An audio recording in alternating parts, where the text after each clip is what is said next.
We've got this leftover pork. Now when it sits in the refrigerator, it tightens up. You know, this was falling off the bone, but this is one we didn't use, and we wanted this for these particular two recipes. So I'll tell you what we're gonna do. We're gonna take a little crock pot, and we'll go ahead and get it warmed up. So what we're gonna do is she's gonna carve this up, being that, again, it's been sitting in the refrigerator, so it's hardened up. We're gonna take this, you want a big double handful. We're gonna take that double handful, we're gonna put in the crock pot. And we really don't measure anything. We're gonna use that much salsa. From there, we're gonna take some black beans, and I'm gonna say maybe about 8 or 10 ounces of black beans, some corn. Yum. You see where we're going here? I like it. Now you can do frozen corn, you could do fresh corn, whatever you wanna do. We're gonna take some taco seasoning. You can see what I'm doing? See what I'm doing? Sounds good. 2 tablespoons. We're gonna mix all it up. I'm gonna come back with a little bit of cumin because I really like that. We're gonna take some lime. We're gonna squeeze some lime in there. We're gonna take some jalapeno peppers. We're gonna take some cilantro. Then we're gonna let that cook and get all comfortable. It's gonna loosen up and get all yummy. But we're gonna show you how to make this next recipe. And usually this is tripled or quadrupled. Right. We take a bunch of Hawaiian buns. And I know everything today is easy, and I know everything today is kind of like, this is made for the sports lovers. And this time of year, we're really busy. We want to fix something quick. We want to fix something good. We had leftover pork, and we're going to show you what we do with it. All right, we're going to take the Hawaiian buns, and I kind of broke a big package in half, and we're going to cut them so that we can make sandwiches out of them. Cut them right down the middle. Okay.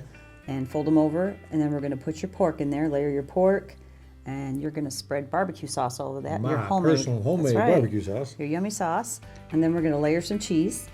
I think, you said Pepperjack cheese? Pepperjack cheese. All right, and then you can use whatever you want. You can use Swiss, Monterey Jack. Then we're going to close those up. Then we're going to melt some butter, probably about half a stick, however much you want. We're going to take a brush that over those, coat them up really good, and we're going to sprinkle some sesame seeds. Then we're going to cover them with foil and let them go 10 minutes so everything can kind of steam together and melt that cheese. And then after 10 minutes, we'll uncover them and give them another 10 minutes uncovered and kind of crisp them up and make them brown. Yum! Yay!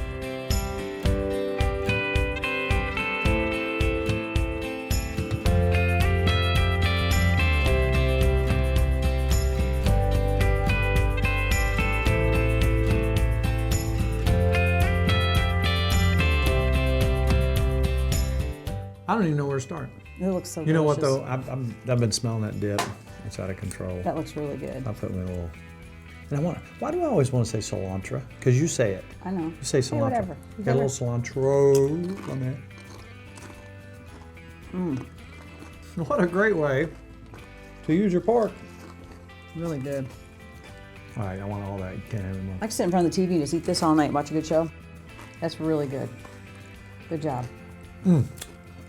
Now looky here. We got sliders. Yum. Wow. Hawaiian buns. You can't go wrong with a Hawaiian bun on there. Wow. So you got your friends coming over, and they're looking at this stuff and they're saying, wow, you spent a lot of time. You say, yes, we did. That pulled pork was 12, 13 That's hours. true. 2 days ago. That's right. But you know what? Really, seriously, the things that you can do with leftovers are wonderful. Yes.